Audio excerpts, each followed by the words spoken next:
Mi nombre es Julián, y a mis 80 años, mi propio hijo me vació la cuenta del banco, y me echó de la casa que yo mismo construí con estas manos. Me dejó en la calle con una sola maleta, como si fuera un trasto viejo, un estorbo que ya no servía para nada. El dinero, todos los ahorros de una vida de trabajo duro, se lo gastó en un crucero de lujo para sus suegros, mientras a mí me destinaba a un asilo público. Fue el día en que entendí que el amor de un padre puede ser infinito, pero la gratitud de un hijo, a veces, tiene fecha de caducidad. ¿Qué habrían hecho ustedes en mi lugar? Escuchen mi historia hasta el final y díganme, ¿qué habrían hecho ustedes? Y por favor, déjenme saber desde qué ciudad me escuchan, necesito saber que no estoy solo en esto. Si quieren oír más historias como esta, suscríbanse al canal. Todo ocurrió en el salón de mi casa, en Zaragoza. La misma casa donde Marcos, mi hijo, dio sus primeros pasos. Él y su mujer, Sofía, se sentaron frente a mí en el sofá que compré cuando Leonor, mi difunta esposa, aún vivía. No hubo rodeos. Marcos, con una seriedad que nunca le había visto, me dijo que necesitaban 80.000 euros. 80.000.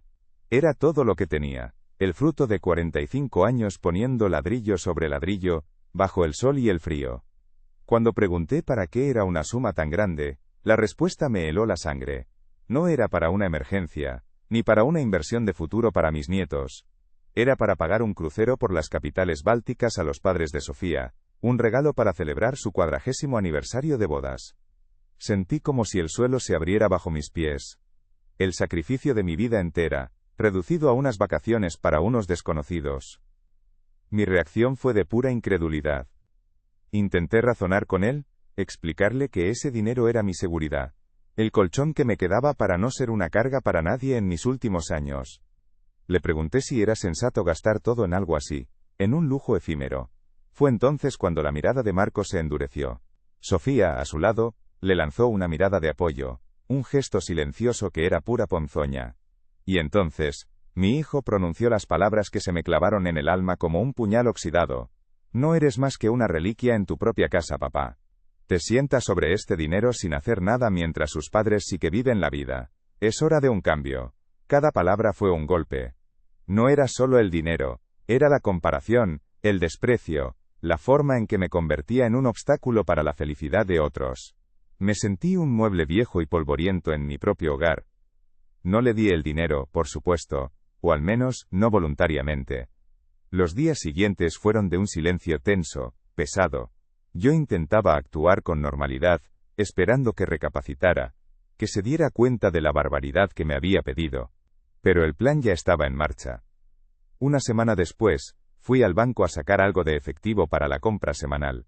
La cajera, una chica joven que me conocía de toda la vida, me miró con una expresión de lástima. Me dijo que no había fondos suficientes. Insistí, pensando que era un error del sistema. Fue entonces cuando me mostró el extracto. La cuenta estaba a cero. Una única transferencia de 80.000 euros hecha 3 días antes. Marcos había encontrado mi vieja cartilla, la que guardaba en el cajón de la mesilla, y había vaciado hasta el último céntimo. El ladrón no era un extraño. Dormía bajo mi mismo techo. Esa misma tarde, al volver a casa con el corazón hecho pedazos y el estómago vacío, me encontré con la escena final de la traición. Marcos y Sofía me esperaban en la puerta, con una frialdad que cortaba el aire. Sin una pizca de remordimiento en sus ojos, me informaron de que, ya que yo no necesitaba el dinero, ellos sí necesitaban mi habitación. Querían convertirla en un despacho para trabajar desde casa. Mi cuarto, el lugar donde había dormido junto a mi mujer durante 40 años. Me dijeron que habían encontrado una plaza para mí en una residencia pública a las afueras. No me dieron opción. Me entregaron una maleta que ya habían preparado con algunas de mis cosas y me señalaron la puerta. Lo último que vi fue su coche alejándose por la calle, sin que ninguno de los dos se dignara a mirar atrás, dejándome allí, de pie en la acera, frente a la casa que construí para ellos y que ahora ya no era mía. De pie en aquella acera, con el ruido de la ciudad zumbando a mi alrededor, mi vida entera pasó por delante de mis ojos.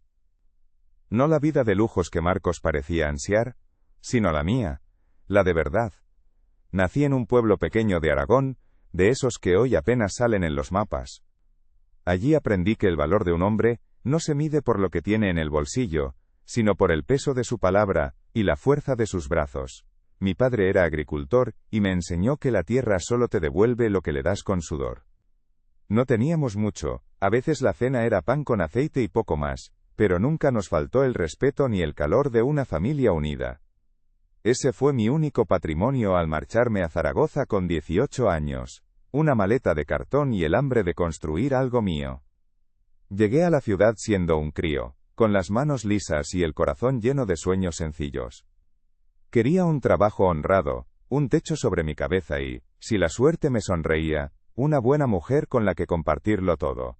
Me hice albañil. Al principio, cargaba sacos de cemento hasta que los hombros me ardían, pero aprendí rápido. Me fascinaba ver cómo de un montón de ladrillos y argamasa podía levantarse una pared, una casa, un hogar. Disfrutaba del trabajo físico, de la sensación de crear algo sólido y duradero con mis propias manos. Me gané una reputación de ser meticuloso, de no dejar una junta mal puesta. Los constructores me buscaban, porque sabían que el trabajo de Julián era un trabajo para toda la vida. Y yo pensaba en eso, en construir para siempre. Fue en una verbena de barrio donde conocí a Leonor. Tenía una sonrisa que parecía iluminar la plaza entera, y unos ojos que miraban más allá de mis manos llenas de callos. Vio al hombre, no al obrero. Nos enamoramos de una forma tranquila, sin grandes aspavientos, como se construyen los cimientos sólidos. Ella trabajaba cosiendo en un pequeño taller, y compartíamos el mismo sueño, una familia, una casa propia. Ahorramos cada céntimo que ganábamos. Durante años, vivimos en un piso alquilado minúsculo, con muebles de segunda mano, pero éramos felices. Porque sabíamos que cada peseta guardada, era un ladrillo más para nuestro futuro. Leonor era mi norte, mi compañera. Ella era el plano, y yo, el constructor. Con nuestros ahorros y un préstamo que tardamos 20 años en pagar, compramos aquel terreno en las afueras. Entonces no era más que un descampado. Mis amigos me decían que estaba loco, que eso estaba en mitad de la nada, pero yo veía más allá. Veía un jardín para nuestros hijos, un porche para sentarnos en las tardes de verano. Y la construí yo mismo, ladrillo a ladrillo, después de mis jornadas de trabajo. Mientras otros se iban al bar, yo me iba a mi solar a levantar mi sueño. Leonor me traía la cena en una fiambrera y se sentaba en un palé a verme trabajar, bajo la luz de una bombilla conectada a un generador. Esa casa no era solo cemento y tejas, era el testimonio de nuestro amor y nuestro esfuerzo. Cuando Marcos nació, sentí un tipo de amor que no sabía que existía. Era un amor que dolía, una responsabilidad que me aplastaba y me elevaba al mismo tiempo. Sostener a aquel pequeño ser en mis brazos, tan frágil, me hizo jurar que nunca le faltaría de nada. Y cumplí mi promesa. Trabajé más duro que nunca. Acepté todos los trabajos extra que pude, fines de semana, festivos. Quería que tuviera una educación, que llegara a ser alguien importante, que no tuviera que dejarse la espalda como yo. Leonor y yo decidimos que todos nuestros esfuerzos serían para él. Nuestro hijo era nuestro único y más grande proyecto. Recuerdo perfectamente el día que cumplió 18 años. Había aprobado la selectividad, y quería ir a la universidad, a estudiar dirección de empresas. El orgullo no me cabía en el pecho. Pero la matrícula era cara, y los libros, y el transporte. Ese mismo año, mi vieja furgoneta, la que usaba para el trabajo, dijo basta. Necesitaba una nueva para seguir ganándome la vida. Tenía el dinero ahorrado, pero al ver la ilusión en los ojos de Marcos, no lo dudé. Usé esos ahorros para pagar su primer año de carrera, y le compré un coche pequeño de segunda mano para que pudiera ir y volver de la facultad. Yo seguí apañándome con la furgoneta vieja, atándola con alambres, pero cada vez que veía a mi hijo salir con sus libros, sentía que había hecho la inversión correcta. Los cumpleaños en nuestra casa eran sencillos, pero llenos de significado. No había regalos caros, ni fiestas ostentosas.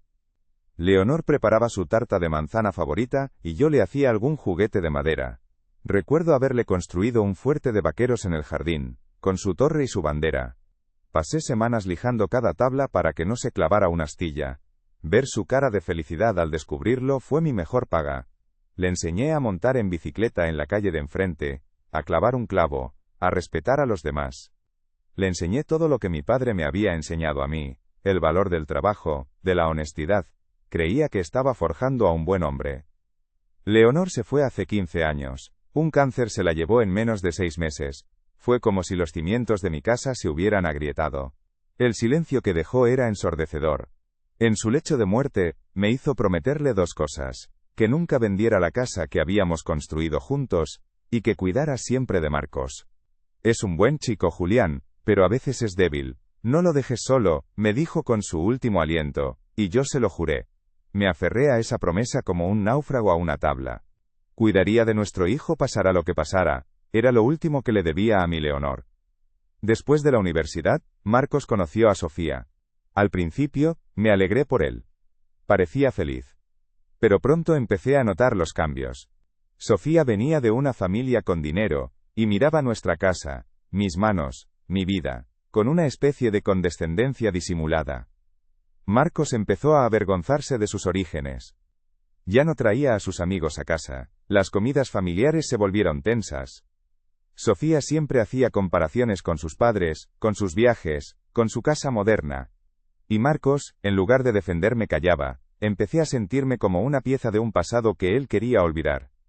A pesar de todo, seguí ayudándole. Cuando se casaron y compraron su piso, les di una buena suma de dinero para la entrada, dinero que había ahorrado para mi jubilación. Para que empecéis bien, les dije. Fui yo quien les pintó el piso entero, quien les arregló las persianas y les montó los muebles. Lo hice encantado, porque era mi hijo. Pero nunca recibí un gracias sincero. Daban por hecho que era mi obligación. Era el padre, el albañil, el que solucionaba los problemas prácticos. Mi amor se convirtió en algo utilitario, un servicio a su disposición. Con el tiempo, las visitas se espaciaron. Dejaron de invitarme a las cenas de Navidad con la excusa de que, es un lío moverte, papá. Mis nietos, a los que adoraba, empezaron a verme como una visita extraña. Sofía les decía que no me molestaran, que el abuelo está mayor y necesita tranquilidad. Me estaban aislando poco a poco, construyendo un muro invisible a mi alrededor en mi propia casa, porque después de unos problemas económicos suyos, se mudaron conmigo temporalmente. Un temporal que se hizo eterno. Yo me convertí en el cuidador de la casa, el jardinero, el que hacía los recados, mientras ellos vivían su vida. Recuerdo un día, poco antes de la catástrofe, era mi 79 cumpleaños. Esperé todo el día una llamada, una visita, nada. Por la noche, Marcos y Sofía llegaron tarde. Habían estado en una cena con unos amigos. Ni se acordaron. Al día siguiente, vi en la cocina un folleto de un crucero de lujo. El mismo que, semanas después, descubriría que era el regalo para los padres de ella. Ese día entendí que yo ya no formaba parte de su familia. Era un mueble más, uno viejo y que ocupaba demasiado espacio. Uno que, además, guardaba dinero en su interior.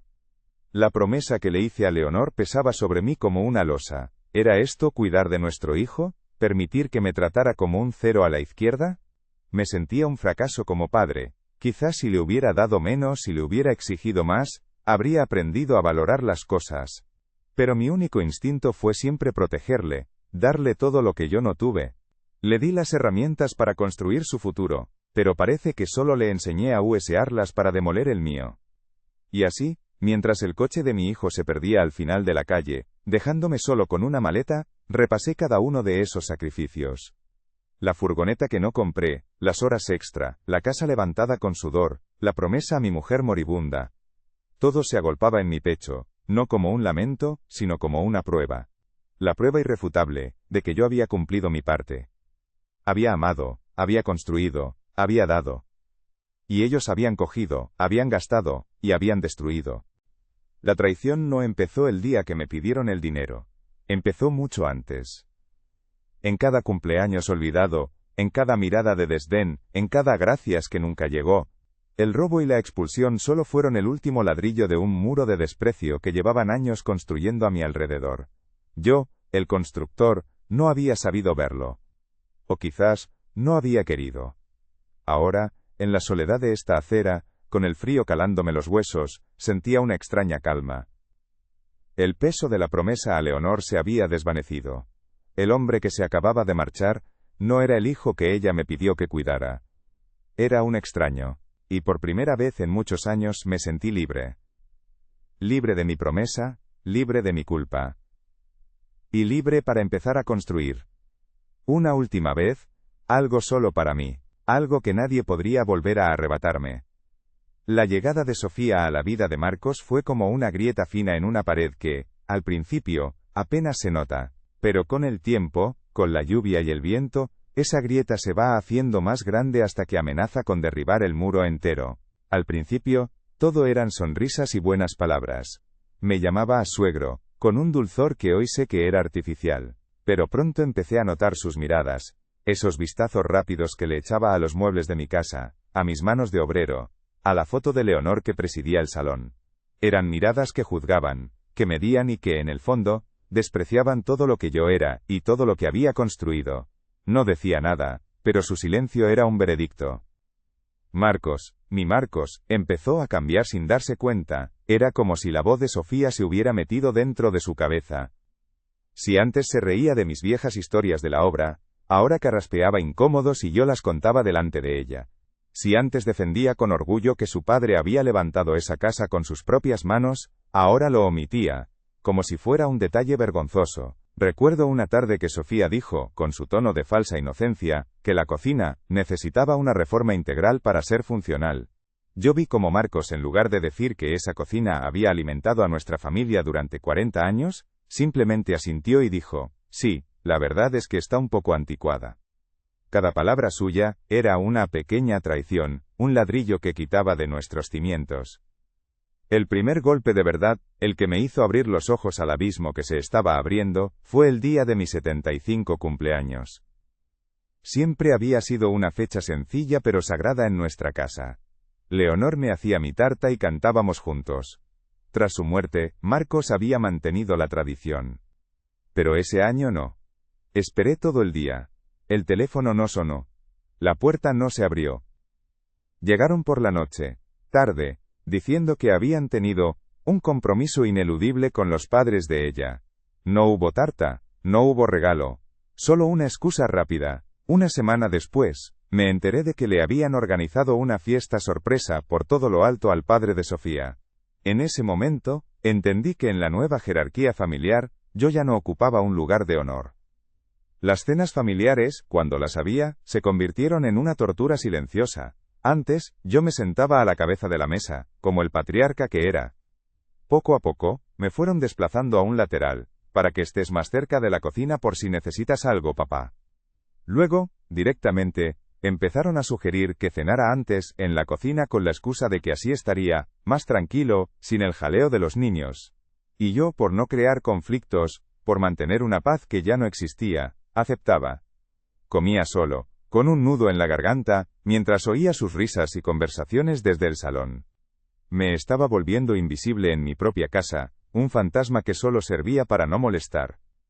Lo que más me dolió fue cómo me alejaron de mis nietos, de David y de Lucía. Eran la luz de mis ojos. Cuando eran más pequeños, corrían a abrazarme en cuanto llegaba. Nos pasábamos las tardes en el jardín, les enseñaba a plantar tomates, a arreglar sus juguetes. Pero Sofía empezó a interponerse. No molestéis al abuelo, que está cansado, les decía. Dejadle tranquilo, que los mayores necesitan silencio. Los niños obedientes empezaron a guardar las distancias. Ya no venían a mi cuarto a contarme sus secretos. Los veía jugar desde la ventana, pero era como mirar una película de una vida en la que yo ya no participaba. Me robaron su cariño con excusas amables. El dinero se convirtió en otro frente de batalla silencioso. Cuando se mudaron a mi casa temporalmente, porque su negocio no iba bien, asumí que sería cosa de unos meses. Esos meses se convirtieron en años. Y poco a poco, mis ahorros empezaron a menguar. Primero fueron pequeñas cosas. Papá, ¿puedes encargarte tú de la compra esta semana, que vamos justos? Luego fueron las facturas. La luz, el agua, el gas, todo empezó a correr de mi cuenta, porque ellos tenían muchos gastos. Nunca me quejé. Era mi hijo. Pero sentía que mi casa se había convertido en un hotel gratuito, y yo, en el cajero automático que lo financiaba todo. Dejaron de pedir permiso para usar mis cosas. Mi furgoneta, la que aún conservaba con cariño, la cogían sin decir nada para hacer portes o irse de fin de semana al pueblo de ella. Un día la encontré con un golpe en el lateral, y se limitaron a decir, «Uy, no nos habíamos dado cuenta, ya lo arreglaremos». Nunca lo hicieron.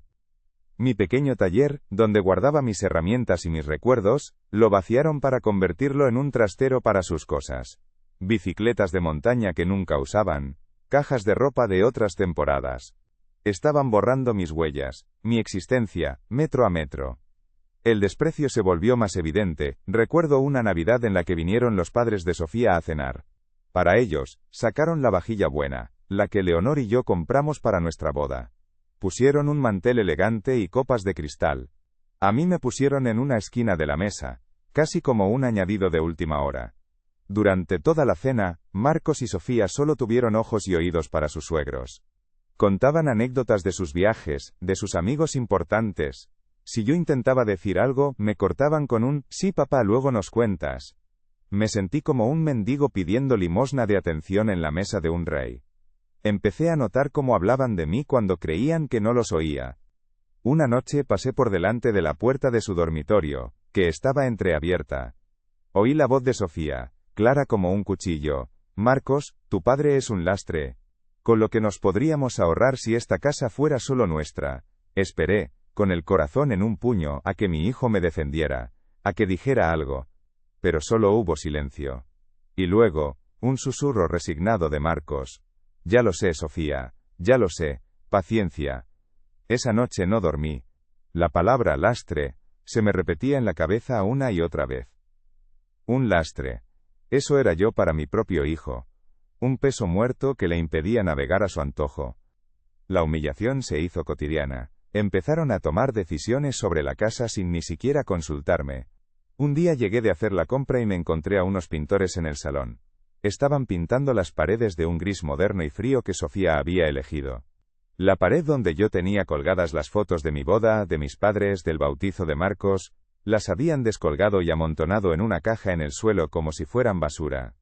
Cuando les pregunté qué hacían, Sofía me respondió con una sonrisa tensa, dándole un aire nuevo a la casa. Julián, ya era hora de modernizarla. No dijo, nuestra casa.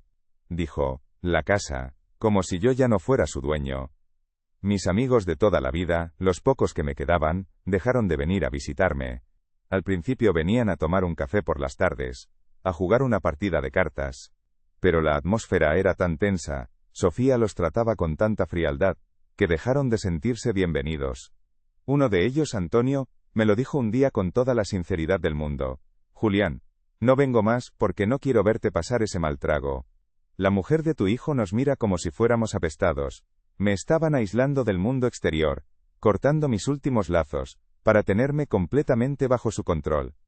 Empecé a sentirme como un prisionero en mi propio hogar. Me levantaba por la mañana y procuraba no hacer ruido.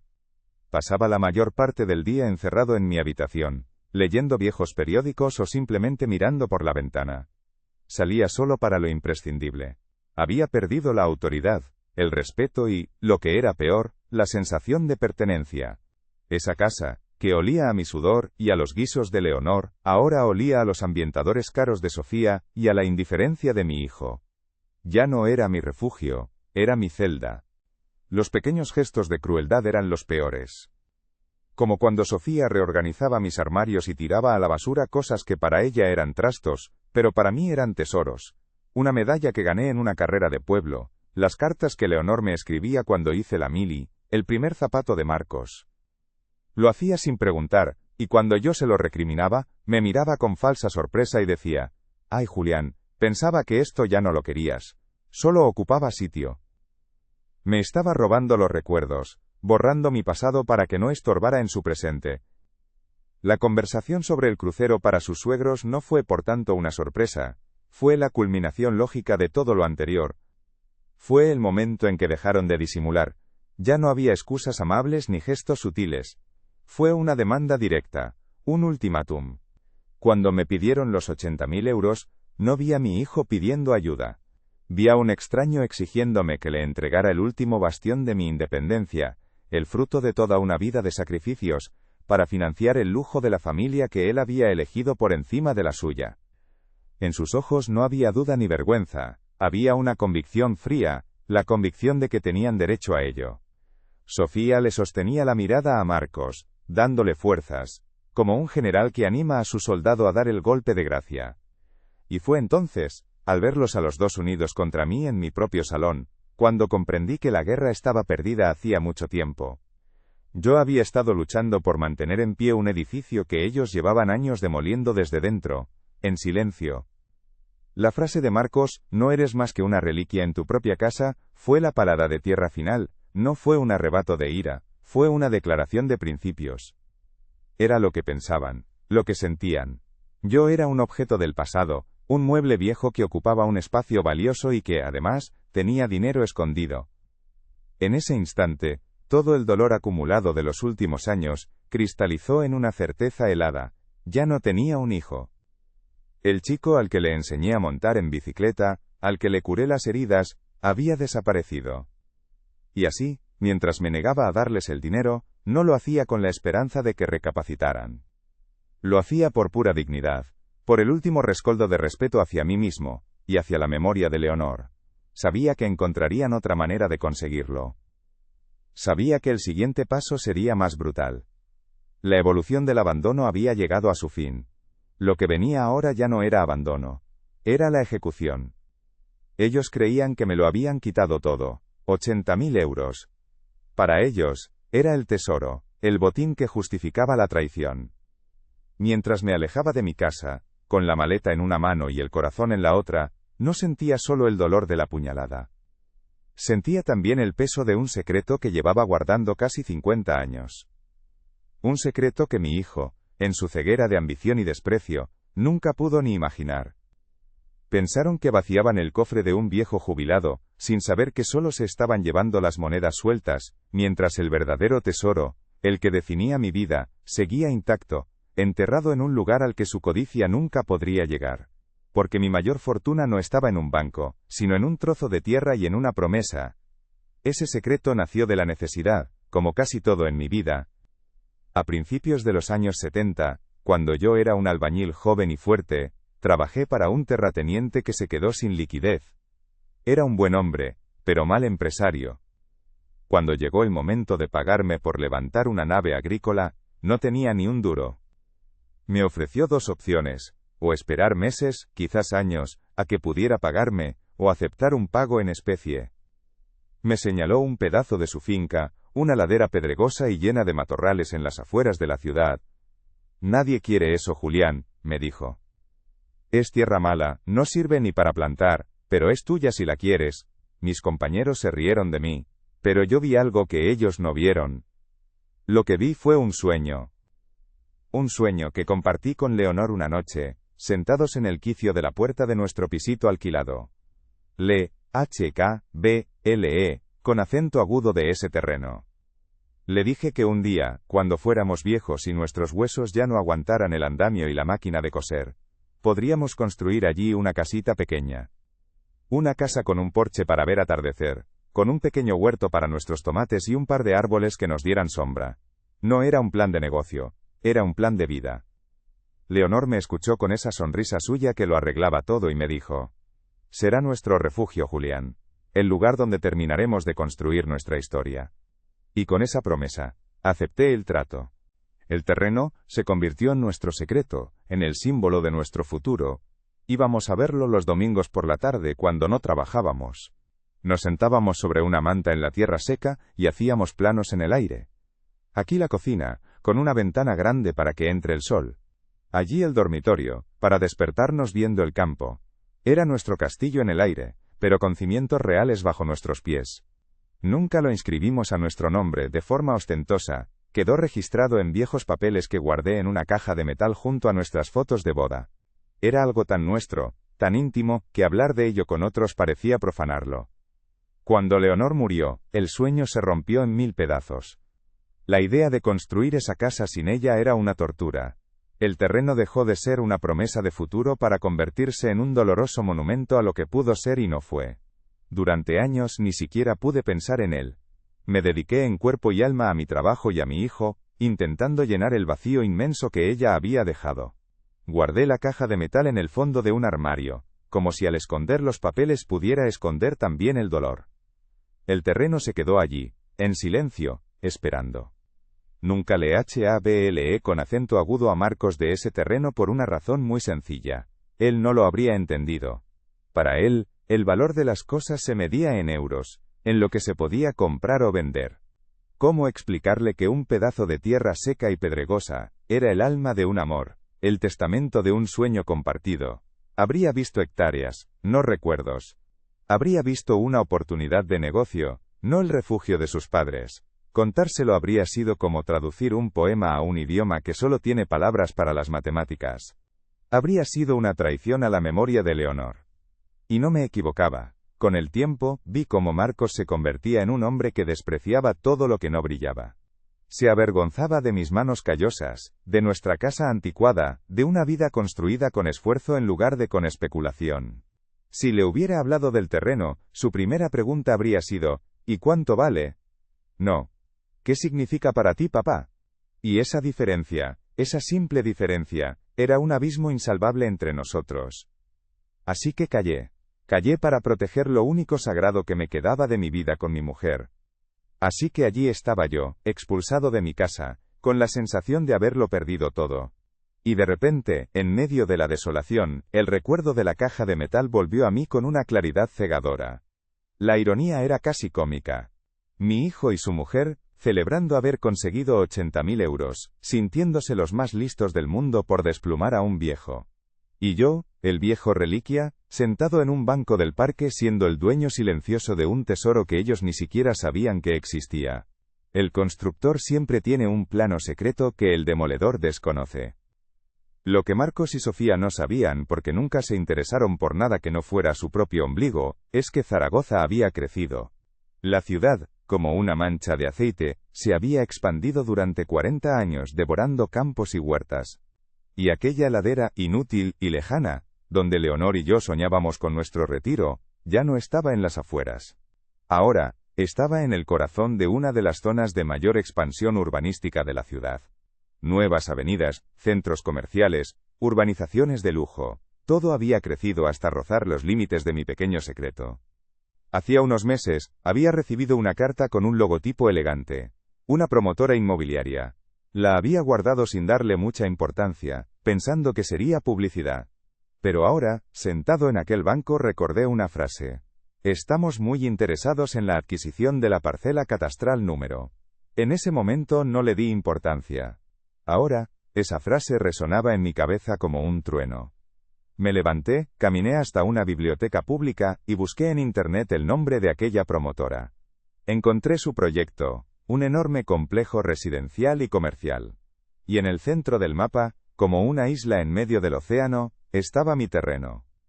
Fue entonces cuando lo vi. La tasación preliminar del proyecto, las cifras, los estudios de mercado, hice cálculos rápidos en un trozo de papel que pedí prestado. Y el número que apareció me dejó sin aliento, no eran 80.000 euros, no eran 100.000.